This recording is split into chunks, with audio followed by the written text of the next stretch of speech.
And once again, folks, thanks for tuning in to the voice of Philippine football. Yes, here on the Ball Report. And we welcome the yes guy of sports in Canada. The man with the words you've been dying to hear. Yes guy. This is the Yes Guy Show with Jim Tatti on TSN 1050. Can you dig it? Jim Tatti for part one of an interview. Jim, welcome to the program.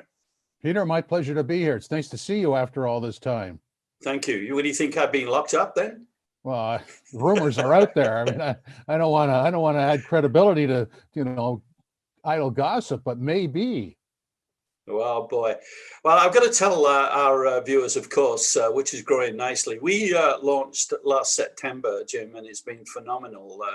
The kind of support we've got in the Philippines and across the world as well.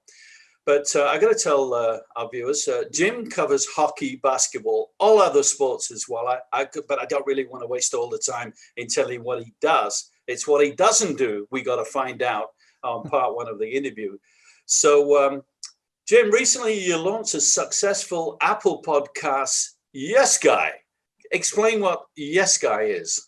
Yes Guy is a catchphrase of mine that's copyrighted that I've used for a number of years. It has different meanings over the years, but it's my brand, and so I've decided to do it. It's a podcast and also an over-the-air radio show that airs on Saturday on TSN 1050 in Toronto. So it's like a pop culture show really. It's just about stuff that's topical. It's not the regular mundane reporting on games and things like that. It's topical, right? Good.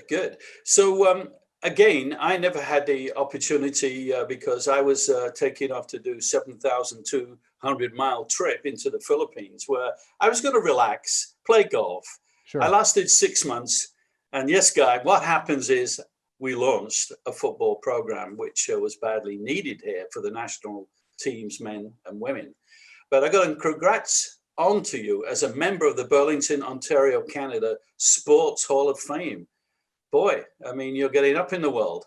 Well, I am, and actually that's where I'm reporting to you now is from Burlington. I moved back to my hometown. So the great thing, I guess the only silver lining to what we're living through is that, we can talk like this and you can talk with people all over the world and see them as opposed to the way it was before where you had to be sort of on site at everything. Obviously, we'd like it to be the way it was before, but there are little nuggets of joy along the way. And one of them is to speak to you from Burlington, my hometown. So, it was an honor to be in the Hall of Fame, and I really couldn't have asked for anything more along the way. I've been doing this for, are you ready? 46 years. I was going to ask you that because I was saying, oh my God, he must have been with, I'm going back a long time. I'm thinking about City TV based in Toronto. Yeah. You must have been 15 years old then. I think I was 10, actually. I know I didn't shave, so.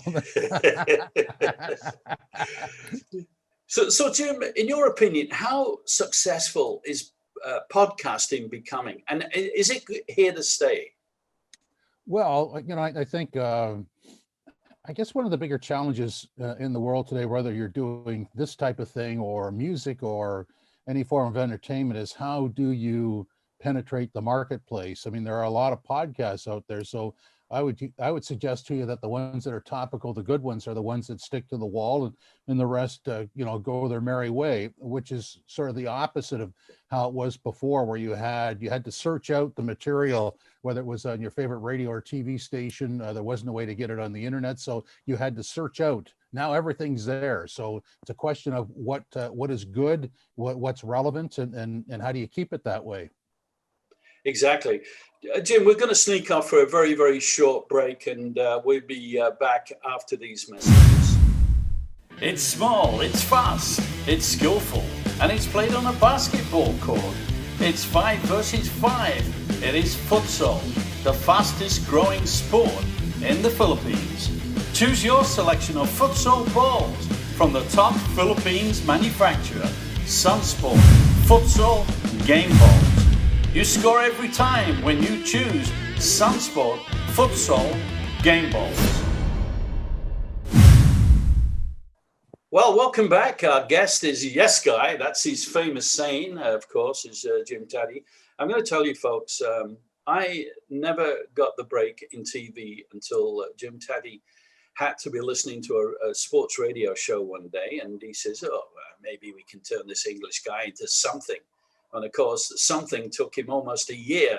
And I used to beg him, I don't want to go on. I don't want to go. He goes, I'm the boss. I'm the boss. I tell you when you're going on the TV and when you're not.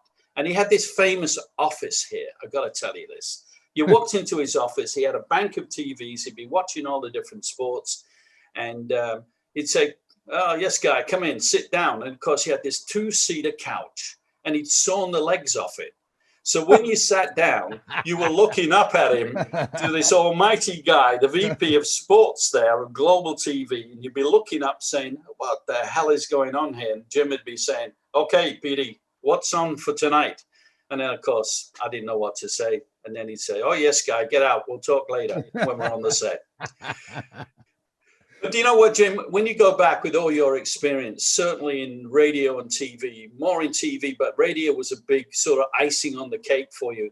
How did this help you consider the podcast arena? Because, I mean, obviously there's hundreds and hundreds of podcasts out there, certainly covering sport.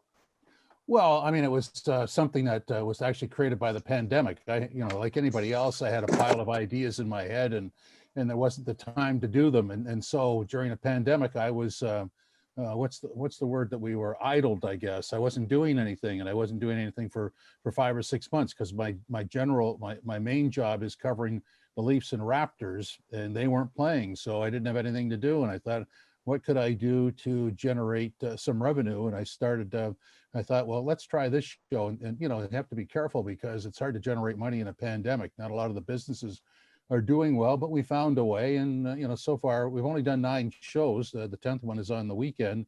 So hopefully it keeps going, but it's not unlike the start of the business where you just keep trying stuff to see if it works and you sort of push yourself to achieve things. And so that's sort of what I'm doing with this show. But of course, when I'm looking back and I'm thinking of the experience that I had with you in television, because people often ask me, you say, well, how do you get your break in TV? I says, well, it was some guy called Yes Guy, Jim Tatti, that sort of said, hey, there's an element of perhaps excitement here in football or soccer, and that's what we don't have on the program. But we experimented. I mean, there was days when you go on as a rookie and you dry up, and there's days when you go on your new mobile set there or in the studio, and then somebody didn't put what they call a chair rail at the back of the riser. So when you push back on your chair and your chair went off and you're trying to lean on there and Jim's getting the message in his earpiece, tell Pete to straighten up. And we went to a break, and then, of course, Jim saw the funny side of this. The chair was on the floor and I'm leaning on the desk, and I had to lean on the desk for a minute and a half. Well, I can tell you it was tough. Jim, coming back to the podcast again, how much more difficult is it for research and getting scripts together to make it good, as you said, stuff that sticks on the wall? Well, it's not scripted at all. It's all ad lib. Most of what I do now is it's probably 99% ad lib. I think you just develop a feel, like I've done it all my life. So, the key is the guests. They have to be high profile enough guests so that people want to search them out and hear what they have to say, and the topics. And I've done, like I say, I've done this all my life, so I don't write any scripts. I wing it, and that's pretty well how I do even the games that I do. It's you pick it out of the air because you're over everything else, like all those little nuances or things that would make you nervous in the past. After you do 10,000 of these things, you figure out you know how to get in and out of segments and how to start them, and so you don't worry about that. You just worry about the content. So it's all sort of off the cuff. You made people very comfortable because, tell the folks here again, it was live TV. I mean, there was no question, but you'd have a guest come on, probably never seen a camera before in a studio, but you made them feel very, very comfortable. Well, I think you sort of approach it as you're trying to make the guest engaged and not nervous, because If I'm working with you and you're nervous, nobody wants to see that. It's awkward to look at. So it's my job as the host to. It's like being a concierge. Really, you bring people in, you seat them, have them seated, and you present material to them, and then you usher them out. So you have to do this in sort of a calm fashion so that everybody's relaxed. When you're relaxed, that's when the good stuff happens. When you're tense, it's just sometimes people don't know what it is, but they'll see the tension in your face or in your voice, or your sentences could be abrupt. It's just not appealing to watch or listen to. Mm-hmm. Well, you certainly been an expert at that over the many years. Jim, this is part one of our interview. We're going to come back with part two, but before we do, we're going to tell our viewers as well. We're going to talk about sports branding. How important is sports branding in part two of the interview? Great talking to you on this part one. Yes, Guy, and that's Jim Tatti. We're going to have him back for part two next week there. So with Jim and myself, and of course, we're going to talk about sports branding. I'm your host, Pete Urban. We are the voice of Philippine football. You know what? Welcome to the world's greatest game of football. You know, you can be smart, you can play smart, whatever your sport. You dress like a pro for your favorite football team. It could be the shirts, the shorts. Best in selection, best in price is Bad Beat Sportswear. It's your team selection. Bad Beat Sportswear is your winner.